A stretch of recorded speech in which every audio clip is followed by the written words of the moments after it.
Deputy CM Dushyant Chautala का बड़ा बयान। जेजेपी महासचिव दिग्विजय चौटाला के 2024 में जजपा का इनेलो में विलय के ट्वीट वाले सवाल पर कहा, 2024 में दिग्विजय चौटाला के बयान पर करेंगे अमल। बोले, सोच समझकर ही किया होगा। दिग्विजय चौटाला ने ट्वीट चाचा अभय चौटाला का नाम लिए बिना कहा, लोग तो हमारा विलय बीजेपी में कराने की करते हैं बात। स्थानीय उद्योगों में 75% युवाओं को रोजगार देने के सवाल पर बोले, पिछले 100 घंटों में 9,000 से ज्यादा युवा हरियाणा लेबर पोर्टल पर कर चुके हैं अप्लाई। उद्योगों में युवाओं को रोजगार देने को लेकर 4 राज्य सरकार हमारे लेबर विभाग से कर चुकी है संपर्क। नियम 134A के तहत बच्चों को दाखिला न मिलने पर बोले, मेरे संज्ञान में है नहीं है यह मामला। फिर भी अगर कोई स्कूल फॉलो ना करे तो डीसी से कर सकते हैं शिकायत। पंचायती राज चुनाव के सवाल पर कहा, पंचायती राज चुनाव की जल्द सुनवाई को लेकर डालेंगे याचिका। सुनवाई होते ही जल्द कराएंगे जाएंगे पंचायती राज चुनाव। क्षेत्र के और अधिक विकास को लेकर केंद्रीय मंत्री गडकरी से किया है आग्रह, ताकि ईस्ट वेस्ट कनेक्टिविटी को और बेहतर बनाया जा सके। स्पेस है और नई कंस्ट्रक्शन की जरूरत है तो जरूर उसका प्रपोजल हेड ऑफिस भिजवाए। इस बजट में कोशिश करेंगे अप्रूव करें, क्योंकि हमारे पास अभी तक एक ही जिले से नई सेक्रेटरीट की एडिशनल बिल्डिंग का प्रपोजल आया है हिसार से, उसको हमने अप्रूव कर दिया। जल्द करवा दें। हम तो एक चीज कर सकते हैं, हाई कोर्ट में अर्ली हियरिंग की पिटीशन डलवा सकते हैं, क्योंकि फरवरी की तारीख है और जल्दी सुनवाई हो जाएगी, क्योंकि कोविड करके भी आजकल सब वर्चुअल है, जुडिशरी भी वर्चुअल बैठ रही है। हमारे अमेंडेड कानून पर अगर जल्द फैसला आ जाता है तो हम पूरी तौर पर तैयार हैं। अगर कल फैसला आएगा तो हम परसों करा दें। हो गया। तो 7 ऐसे मेजर रोड्स जो रेवाड़ी जिले को एक स्ट्रेंथनिंग का नेटवर्क देने का काम करेंगे, उनका इनॉग्रेशन था। साथ में तमाम ऐसे प्रोजेक्ट्स जो अंडर कंस्ट्रक्शन है या इन फ्यूचर जिले के विकास के लिए कारगर साबित होंगे, उनका रिव्यू किया गया है। 2-4 प्रोजेक्ट्स में डिले था और वो delay inter departmental timeliness consultation ना होने के कारण है।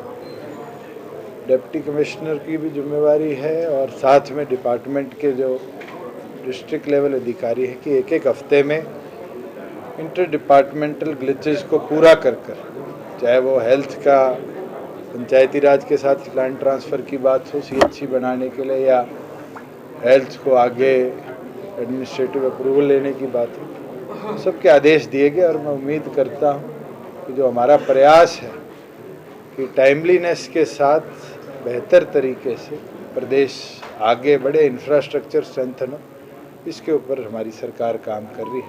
और मुझे पूरी उम्मीद है कि कई ऐसे इंफ्रास्ट्रक्चर हैं जिनको केंद्र और प्रदेश मिलकर और आगे ले जा सकता है।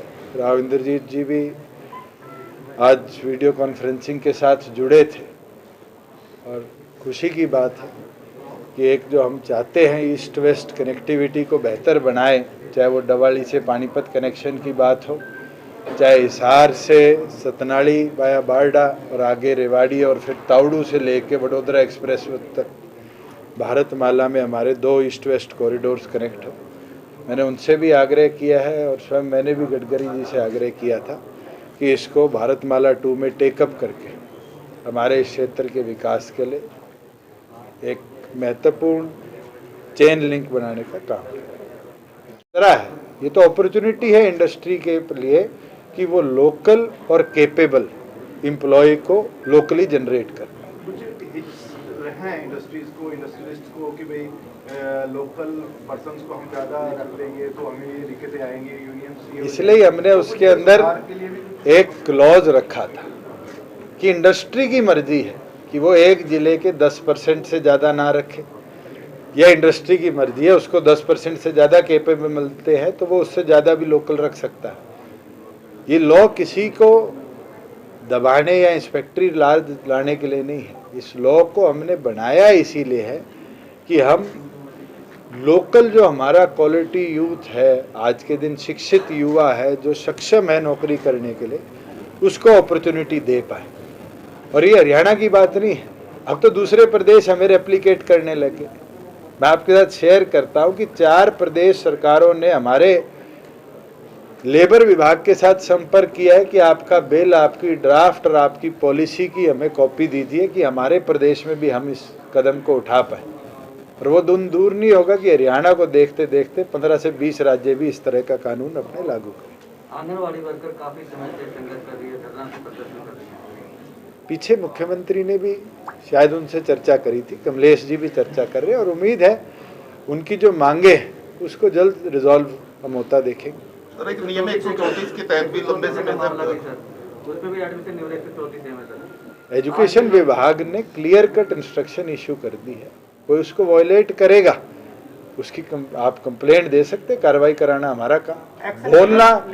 बोलना बड़ा आसान है, मैं तो चाहता हूं आप लोग भी रिपोर्टिंग करते हैं, अगर ऐसी कोई इंस्ट्रक्शन के बाद भी रूल्स को फॉलो नहीं करता तो आप अपने डिप्टी कमिश्नर को या डायरेक्टर एजुकेशन को उसकी कंप्लेंट करिए और कार्रवाई करवाना हमारा काम। सर, लगातार यहाँ कार्रवाई कर दिया गया सर, कल निदेशालय द्वारा पोर्टल ही बंद कर दिया गया जो ऑनलाइन करते हैं सर। मैं चेक कर बात लगे तो स्कूलों का ये कहना है कि सरकार बजट जारी नहीं कर रही पिछले 6 साल से, नियम 131 का।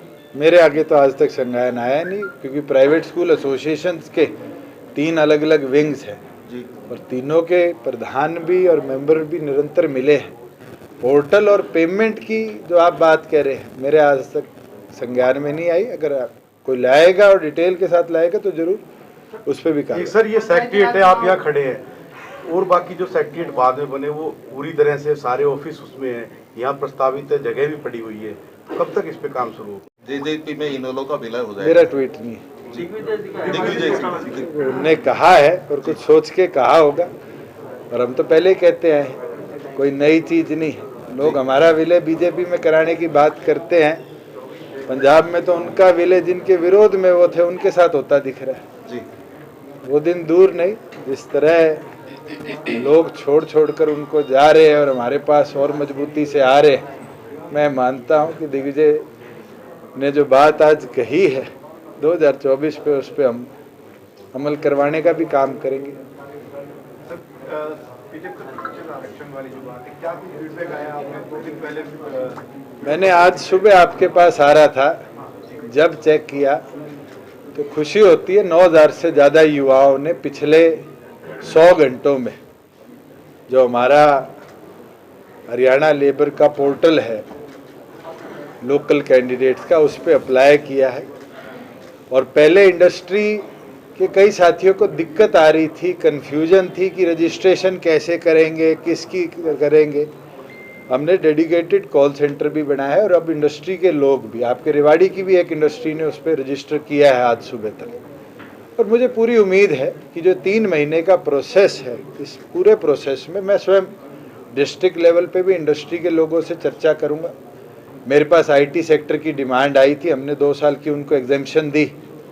कल क्योंकि हमारे सबसे बड़ा हॉस्पिटल हरियाणा प्रदेश का आज एक लैंडमार्क बना हुआ है मेदांता, डॉक्टर नरेश तिरान का फ़ोन आया, उनके कन्फ्यूजन थी कि हेल्थ वर्कर्स को हम कैसे इसमें रजिस्टर करें, वो भी हमने रेक्टिफाई करी। और मैंने उनसे आग्रह किया है कि क्लिनिकल जितना स्टाफ है, मेदांता ही नहीं, जितने बड़े हॉस्पिटल हैं, मेदांता हो, पारस हो, एल्केमिस्ट हो और हमारा गवर्नमेंट मेडिकल स्टाफ, ये मिलकर एक ऐसा प्रोग्राम कराए कि हमारे जो ये कॉलेजेस हैं, नर्सिंग स्कूल्स हैं, वहाँ पर हम इतना स्ट्रेंथन इंफ्रास्ट्रक्चर कर दें कि कैंडिडेट्स अपने आप वहाँ से इनरोल होने लग जाए। और इसका लाभ दिखा है पिछले पास्ट में कि बड़े बड़े हॉस्पिटल्स ने कॉलेजेस के साथ टाई अप किया और टेक्निकल और नॉन टेक्निकल स्टाफ की डायरेक्ट रिक्रूटमेंट करी।